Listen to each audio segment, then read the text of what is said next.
श्रीमद् भागवतम 10वां अध्याय। श्री कृष्ण का द्वारका गमन। शौनक जी ने पूछा, धार्मिक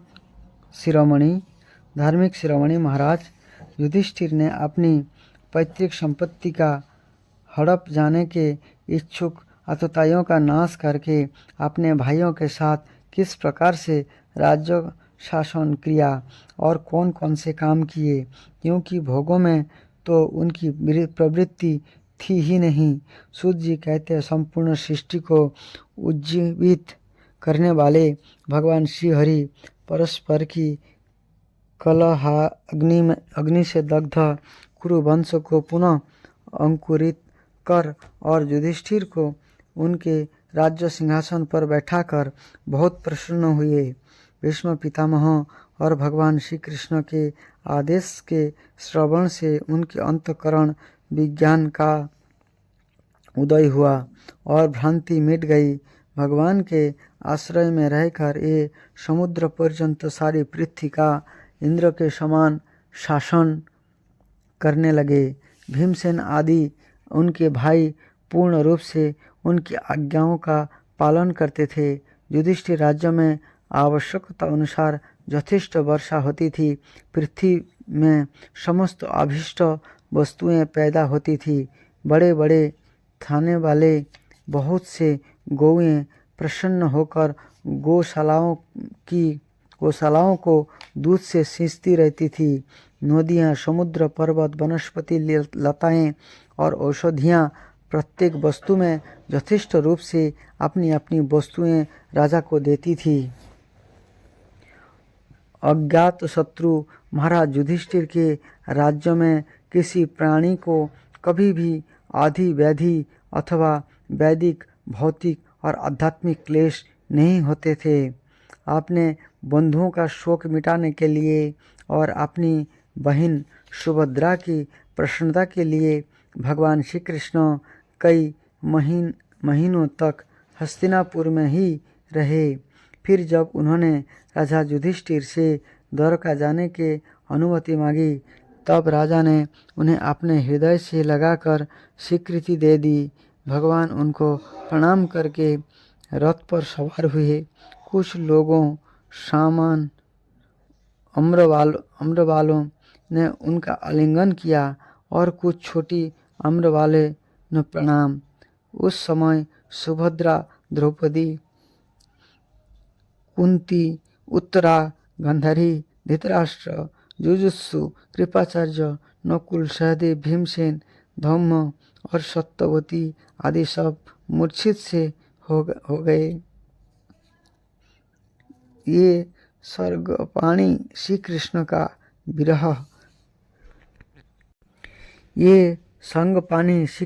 विरह नहीं सह सके। भगवत भक्त सत्पुरुषों के संग से जिनका दुस्संग छूट गया है, यह विचारशील पुरुष भगवान के मधुर मनोहर सजस को एक बार भी सुन लेने पर फिर उसे छोड़ने की कल्पना भी नहीं करता। उन्हीं भगवान के दर्शन तथा स्पर्श से, उनके साथ आलाप करने से तथा साथ ही साथ सोने, उठने, बैठने और भोजन करने से इनका संपूर्ण हृदय उन्हें समर्पित हो चुका था। ये पांडव भला उनका विरह कैसे सह सकते थे? उनका चित्त द्रवित हो रहा था। ये सब निर्मिशेष नेत्र से भगवान को देखते हुए स्नेह बंधन से बांधकर जहाँ तहाँ दौड़ रहे थे। भगवान श्री कृष्ण के घर से चलते समय उनके बंधुओं की स्त्रियों के नेत्र उत्कंठावश उमड़ते हुए आंसुओं से भर आए, परंतु इस भय से कि कहीं यात्रा के समय अशकुन न हो जाए, उन्होंने बड़ी कठिनाई से उन्हें रोक लिया। भगवान के प्रस्थान के समय मृदंग, शंख, भेरी, वीणा, ढोल, नरसिंगे, धुंधुरी, नगारे, घंटे और दुंदुभिया आदि बाजे बजने लगे। भगवान के दर्शन की लालसा से कुरुवंशियों की स्त्रियां अटारियों पर चढ़ गई और प्रेम, लज्जा एवं मुस्कान से युक्त चित्तवन से भगवान को देखती हुई उन पर पुष्पों की वर्षा करने लगी। उस समय भगवान के प्रिय सखा घुंघराले बालों वाले अर्जुन ने अपने प्रियतम श्री कृष्ण का वह श्वेत वस्त्र, जिससे मोतियों की झलक लटक रही थी और जिसका डंडा रत्नों का बना हुआ था, उनके हाथों में ले लिया। उद्धव और सात्यकी बड़े विचित्र चंबर डुलाने लगे। मार्ग में भगवान श्री कृष्ण पर चारों ओर से पुष्प की वर्षा हो रही थी। बड़ी ही मधुर झांकी थी। जहाँ तहाँ ब्राह्मणों के दिए हुए सत्य आशीर्वाद सुनाई पड़ रहे थे। ये सगुण भगवान तो अनुरूप ही थे, क्योंकि उनमें सब कुछ है, परंतु निर्गुण के अनुरूप नहीं, क्योंकि उनमें कोई प्राकृतिक गुण नहीं है। हस्तिनापुर की कुलीन रमणियाँ, जिनका चित्त भगवान श्री कृष्ण में रम गया था, आपस में ऐसे बातें कर रही थी जो सबके कान और मन को आकृष्ट कर रही थी।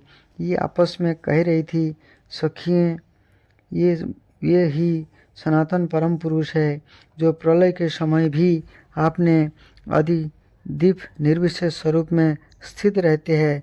उस समय सृष्टि के मूल ये तीनों गुण भी नहीं रहते। जगदम्बा ईश्वर में जगत आत्मा ईश्वर में जीव भी लीन हो जाते हैं और महत्तादि समस्त शक्तियाँ अपने कारण अव्यक्तों से सो जाती है, अव्यक्तों में सो जाती है। उन्होंने ही फिर अपने नाम रूप रहित स्वरूप में नाम रूप के निर्माण की इच्छा की तथा अपनी काल शक्ति से प्रेरित प्रकृति का, जो कि उनके अंशभूत जीवों को मोहित कर लेती है और सृष्टि की रचना में प्रवृत्त रहती है, अनुसरण किया और व्यवहार के लिए वेदादि शास्त्रों की रचना की। इस जगत में जिसके स्वरूप का साक्षात्कार जितेंद्रिय जोगी आपने प्राणों को बस में करके भक्ति से प्रफुल्लित निर्मल हृदय में किया करते हैं, ये श्री कृष्ण वही साक्षात पर ब्रह्म है। वास्तव में इन्हीं की भक्ति से अंतःकरण की पूर्ण शुद्धि हो सकती है, जोगादि के द्वारा नहीं। सखी, वास्तव में ये वही है जिनकी सुंदर लीलाओं का गायन वेदों में और दूसरे गोपनीय शास्त्र में वैसादि सत्यवादी ऋषियों ने किया है, जो एक अद्वितीय ईश्वर है और अपनी लीलाओं से जगत की सृष्टि, पालन तथा संहार करते हैं, परंतु उनमें आसक्त नहीं होते। जब तामसी बुद्धि वाले राजा अधर्म से अपना पेट पालने लगते हैं, तब यही सत्य गुण को स्वीकार कर ऐश्वर्य, सत्य, रीत, दया और जस प्रकट करते और संसार के कल्याण के लिए युग युग में अनेकों अवतार धारण करते हैं। और यह यदुवंश परम प्रशंसनीय है, क्योंकि लक्ष्मीपति पुरुषोत्तम श्री कृष्ण ने जन्म ग्रहण करके इस वंश को सम्मानित किया है। यह पवित्र मधुबन अर्थात ब्रजमंडल भी अत्यंत धन्य है, जिसे उन्होंने अपने शैशव एवं किशोर अवस्था में घूम फिर कर सुशोभित किया है। बड़े हर्ष का बात है कि द्वारका ने स्वर्ग के जस का तिरस्कार करके पृथ्वी के पवित्र जस को बढ़ाया है। क्यों ना हो वहाँ की प्रजा अपने स्वामी भगवान श्री कृष्ण को, जो बड़े प्रेम से मंद मंद मुस्कुराते हुए उन्हें कृपा दृष्टि से देखते हैं, निरंतर निहारती रहती है। सखी, जिनका उन्होंने पानी ग्रहण किया है, उन स्त्रियों ने अवश्य ही व्रत, स्नान, हवन आदि के द्वारा उन परमात्मा की आराधना की होगी, क्योंकि ये बार बार उनकी उस अधर सुधा का पान करती है। उनके स्मरण मात्र से ही ब्रजलताएं आनंद से मूर्छित हो जाया करती है। ये स्वयं वर में शिशुपाल आदि मत वाले राजाओं का मान मर्दन करके जिनको आपने बाहुबल से हर लाए थे तथा जिनके पुत्र प्रद्युम्न, संभ, अम्ब आदि है, ये रुक्मिणी आदि 8 पट रानियों और भौमासुर को मारकर लाई हुई जो उनकी हजारों अन्य पत्नियां हैं, ये वास्तव में धन्य है, क्योंकि इन सभी ने स्वतंत्रता और पतिव्रता से रहित स्त्री जीवन को पवित्र और उज्जवल बना दिया है। इनकी महिमा का वर्णन कोई क्या करे। इनके स्वामी साक्षात कमल नयन भगवान श्री कृष्ण ही है, जो नाना प्रकार की प्रिय चेष्टाओं तथा पारिजात आदि प्रिय वस्तुओं की भेंट से उनके हृदय प्रेम एवं आनंद की अभिवृद्धि करते हुए कभी एक क्षण के लिए भी इन्हें छोड़कर दूसरी जगह नहीं जाते। हस्तिनापुर की स्त्रियां इस प्रकार बातचीत कर ही रही थी कि भगवान श्री कृष्ण मंद मुस्कान और प्रेम पूर्ण चितवन से उनका अभिनंदन करते हुए वहां से विदा हो गए। अजात शत्रु युधिष्ठिर ने भगवान श्री कृष्ण की रक्षा के लिए हाथी, घोड़े, रथ और पैदल सेना उनके साथ कर दी। उन्हें स्नेहवश यह शंका हो आई थी कि कहीं रास्ते में शत्रु इन पर आक्रमण न कर दे। सुदृढ़ प्रेम के कारण कुरुवंशी पांडव भगवान के साथ बहुत दूर तक चले गए। ये लोग इस समय भावी विरह से व्याकुल हो रहे थे। भगवान श्री कृष्ण ने उन्हें बहुत आग्रह करके विदा किया और सात्यकी, उद्धव आदि प्रेमी मित्र के साथ द्वारका की यात्रा की। शौनक जी ये कुरु जंगल पंचाल, शत्रुसेन, यमुना के तटवर्ती प्रदेश ब्रह्मावर्त, कुरुक्षेत्र, मत्स्य, सारस्वत और मरुधन्य देश के पार करके सौवीर और आभिर देश के पश्चिम अनर्त देश में आए। उस समय अधिक चलने के कारण भगवान के रथ के घोड़े कुछ थक से गए थे। मार्ग में स्थान स्थान पर लोग उपहार आदि के द्वारा भगवान का सम्मान किया। सायंकाल होने पर ये रथ पर भूमि पर उतर आते और जलाशय पर जाकर संध्या वंदन करते। वही इनकी दिनचर्या थी। इस प्रकार से भगवान श्री कृष्ण द्वारका की ओर चले। 11वें अध्याय द्वारका में श्री कृष्ण का राजोचित स्वागत। सूत जी कहते हैं, श्री कृष्ण ने अपने समृद्ध अनर्त देश में पहुंचकर वहां के लोगों की विरह वेदना बहुत कुछ शांत करते हुए अपना श्रेष्ठ पंचजन्य नामक शंख बजाया। भगवान के होठों की लाली से लाल हुआ यह श्वेत वर्णों का शंख बजते समय उनके कर कमलों में ऐसा शोभायमान हुआ जैसा लाल रंग के कमलों पर बैठकर कोई राजहंस उच्च स्वर में मधुर गान कर रहा हो। भगवान के शंख की वह ध्वनि संसार के भय को भयभीत करने वाली है।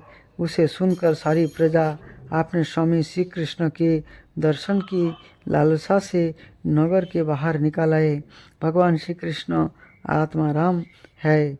ये अपने आत्मा लाभ से भी सदा सर्वदा पूर्ण काम है। फिर भी जैसे लोग बड़े आदर से भगवान सूर्य को भी दीपदान करते हैं, वैसे ही अनेक प्रकार की भेंटों से प्रजा ने श्री कृष्ण का स्वागत किया।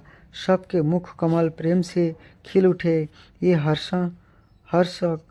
हर्षग गद हर्ष गदगद वाणी में सबके सुहित और संरक्षक भगवान श्री कृष्ण की ठीक वैसे ही स्तुति करने लगे ऐसे बालक अपने पिता से अपनी तोतली बोली में बातें करते हैं। स्वामीन, हम आपके उन चरण कमलों को सदा सर्वदा प्रणाम करते हैं जिनकी वंदना ब्रह्मा शंकर और इंद्र तक करती है, जो इस संसार में परम कल्याण चाहने वाले के लिए सर्वोत्तम आश्रय है, जिनकी शरण ले लेने पर परम समर्थ काल भी एक बाल तक बांका नहीं कर सकता। विश्व भावन, आप ही हमारे माता, सुहृद, स्वामी और पिता है। आप ही हमारे सद्गुरु और परम आराध्य देव है। आपके चरण कमलों की सेवा से हम कृतार्थ हो रहे हैं।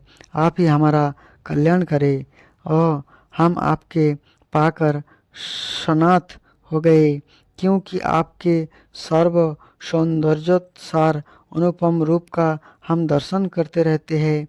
कितना सुंदर मुख है, प्रेम पूर्ण मुस्कान से स्निग्ध चितवन। यह दर्शन तो देवताओं के लिए भी दुर्लभ है। कमल नयन श्री कृष्ण जब आप अपने बंधु बांधव से मिलने के लिए हस्तिनापुर अथवा मथुरा ब्रजमंडल चले जाते हैं, तब आपके बिना हमारा एक क्षण कोटि कोटि वर्ष के समान लंबा हो जाता है। आपके बिना हमारी दशा वैसी हो जाती है जैसे सूर्य के बिना आँखों की। भक्त वत्सल भगवान श्री कृष्ण प्रजा के मुख से ऐसे वचन सुनते हुए और अपनी कृपामयी दृष्टि से उन पर अनुग्रह दृष्टि करते हुए द्वारका में प्रविष्ट हुए। जैसे नाग अपनी नगरी भोगवती अर्थात पतालपुरी की रक्षा करते हैं, ऐसे ही भगवान की वही द्वारकापुरी भी मधु, भोज, दरसाई, अहर, कुकर, अंधक और वृष्णवंशी यादवों से, जिनकी पराक्रम की तुलना और किससे से भी नहीं की जा सकती, सुरक्षित थी। वह पूरी समस्त ऋतुओं के संपूर्ण वैभव से संपन्न एवं पवित्र वृक्ष एवं लीलाओं के कुंजों से युक्त थी। स्थान स्थान पर फलों से पूर्ण उद्यान, पुष्प वाटिकाएं एवं क्रीड़ावन थे। बीच बीच में कमल युक्त सरोवर नगर की शोभा बढ़ा रहे थे। नगर के फाटकों, महलों के दरवाजे और सड़कों पर भगवान सागरतार्थ बंधन बारें लगाई गई थी। चारों ओर चित्र विचित्र ध्वजा पताकाएं फहरा रही थी, जिसके उन स्थानों पर धाम का कोई प्रभाव नहीं पड़ता था। इसके राजमार्ग, अन्यान्य सड़कें, बाजार और चौक झाड़ बुहार कर सुगंधित जल से सींच दिए गए थे और भगवान के स्वागत के लिए बरसाए हुए फल फूल अक्षत अंकुर चारों ओर बिखरे हुए थे। घरों के प्रत्यक्ष द्वार पर दही, अक्षत, फल, ईख, जल से भरे हुए कलश, उपहारों की वस्तुएं और धूप दीप आदि सजा दिए गए थे। उदार शिरोमणि वसुदेव, अक्रूर, उग्रसेन, अद्भुत पराक्रमी बलराम, प्रद्युम्न, चारुदेशन और जम्बवती नंदन शाम्ब ने जब वह सुना कि हमारे प्रियतम भगवान श्री कृष्ण आ रहे हैं, तब उनके मन में इतना आनंद उमड़ा कि उन लोगों ने अपने सभी आवश्यक कार्य, सोना बैठना और भोजन आदि छोड़ दिए। प्रेम के आवेग से उनका हृदय उछलने लगे। ये मंगल शकुन के लिए एक गजराज को आगे करके सत्ययन पाठ करते हुए और मांगलिक सामग्रियों से सुसज्जित ब्राह्मणों को साज लेकर चले। शंख और तुरही आदि बजने लगे और देवध्वनि होने लगी। ये सब हर्षित होकर रथों पर सवार हुए और बड़ी आदर बुद्धि से भगवान की अवगानी करने चले। साथ ही भगवान श्री कृष्ण के दर्शन के लिए उत्सुक सैकड़ों श्रेष्ठ बारंगनाएं उनकी मुख कमलों पर चमचमाते हुए कुंडल की कांति पड़ने से बड़े सुंदर दिखते हैं। पालकियों पर चढ़कर भगवान की अवगानी के लिए चली। बहुत से नट नचने वाले, गाने वाले, बीदर बखानने वाले, सूत मागध और बंदीजन भगवान श्री कृष्ण के अद्भुत चरित्र का गायन करते हुए चले। भगवान श्री कृष्ण ने बंधु बांधवों, नागरिकों और सेवकों से उनकी योग्यताएं अनुसार अलग अलग मिलकर सबका सम्मान किया। किसी को सिर झुकाकर प्रणाम किया, किसी को वाणी से अभिनंदन किया, किसी को हृदय से लगाया, किसी से हाथ मिलाया, किसी की ओर देखकर मुस्कुरा भर दिया और किसी को केवल प्रेम भर दृष्टि से देख लिया। जिसकी जो इच्छा थी उसे वही वरदान दिया। इस प्रकार चंडाल पर्यंत सबको संतुष्ट करके गुरुजन, सपत्नीक, ब्राह्मण और वृद्धों का तथा दूसरे लोगों का भी आशीर्वाद ग्रहण करते एवं बंदीजनों से विरुदावली सुनते हुए सबके साथ भगवान श्री कृष्ण ने नगर में प्रवेश किया। सनक जी जिस समय भगवान राजमार्ग से जा रहे थे उस समय द्वारका की कुल कामिनियाँ भगवान के दर्शन को ही परमानंद मानकर अपनी अटारियों पर चढ़ गई। भगवान का वक्षस्थल मूर्तिमान सौंदर्य लक्ष्मी का निवास स्थान है। उनका मुखारविंद नेत्र के द्वारा पान करने के लिए सौंदर्य सुधा से भरा हुआ पात्र है, जिनकी भुजाएं लोकपाल को भी शक्ति देने वाली है। उनके चरण कमल भक्त परमहंस के आश्रय है। उनके अंग अंग शोभा के धाम है। भगवान की इस छवि को द्वारकावासी नित्य निरंतर निहारते रहते हैं, फिर भी उनकी आँख एक क्षण के लिए भी तृप्त नहीं होती। द्वारका के राजपथ पर भगवान श्री कृष्ण के ऊपर श्वेत वर्ण का छत्र तना हुआ था। श्वेत चंबर डुलाए जा रहे थे। चारों ओर से पुष्प की वर्षा हो रही थी। ये पीताम्बर और वनमाला धारण किए हुए थे। इस समय ये ऐसे शोभायमान हुए मानो श्याम मेघ एक ही साथ सूर्य, चंद्रमा, इंद्रधनुष और बिजली से शोभायमान हो। भगवान सबके पहले अपने माता पिता के महल में गए। यहाँ उन्होंने बड़े आनंद से देवकी आदि सातों माताओं को चरणों पर सिर रखकर प्रणाम किया और माताओं ने उन्हें अपने हृदय से लगाकर गोद में बिठा लिया। स्नेह के कारण उनके स्तनों से दूधों की धारा बहने लगी। उनका हृदय हर्ष से विह्वल हो गया और ये आनंद के आंसुओं से उनका अभिषेक करने लगे। माताओं से आज्ञा लेकर ये अपने समस्त भोग सामग्रियों से संपन्न सर्वश्रेष्ठ भवन में गए। उनमें 16,000 पत्नियों के अलग अलग महल थे। आपने प्राणनाथ भगवान श्री कृष्ण को बहुत दिन बाहर रहने के बाद घर आया देखकर रानियों के हृदय में बड़ा आनंद हुआ। उन्होंने अपने निकट देखकर ये एकाएक ध्यान छोड़कर उठ खड़ी हुई। उन्होंने केवल आसन को ही नहीं बल्कि उन नियमों को भी त्याग दिया जिन्हें उन्होंने पति के प्रवासी होने पर ग्रहण किया था। उस समय उनके मुख और नेत्र में लज्जा छा गई।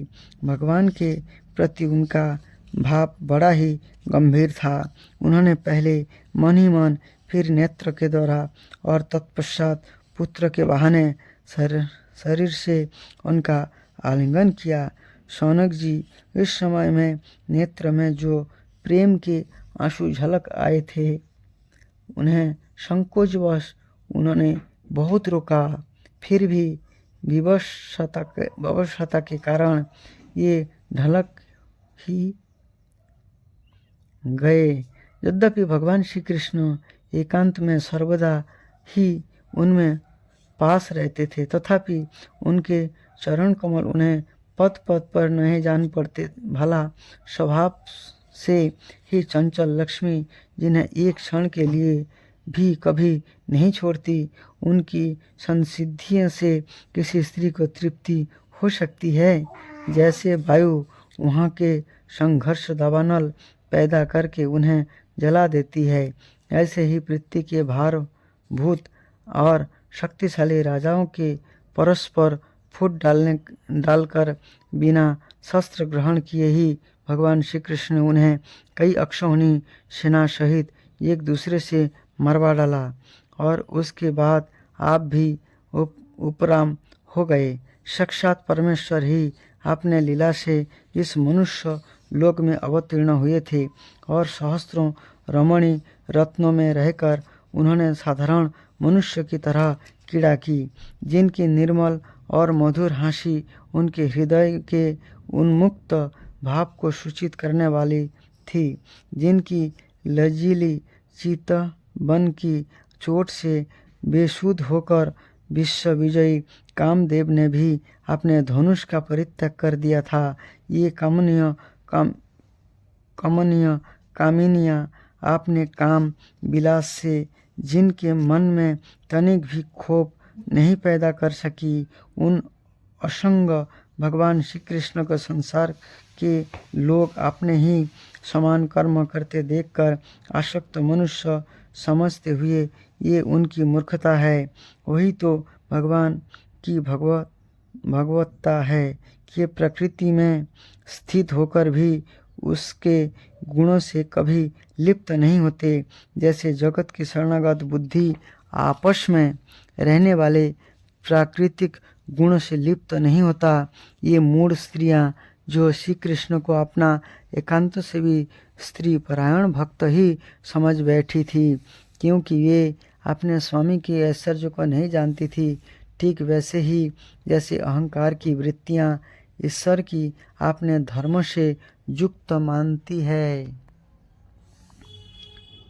इस प्रकार से आपने 11वां अध्याय का सुना। आगे हम आपको 12वां अध्याय का आगे बताएंगे। हरे कृष्ण।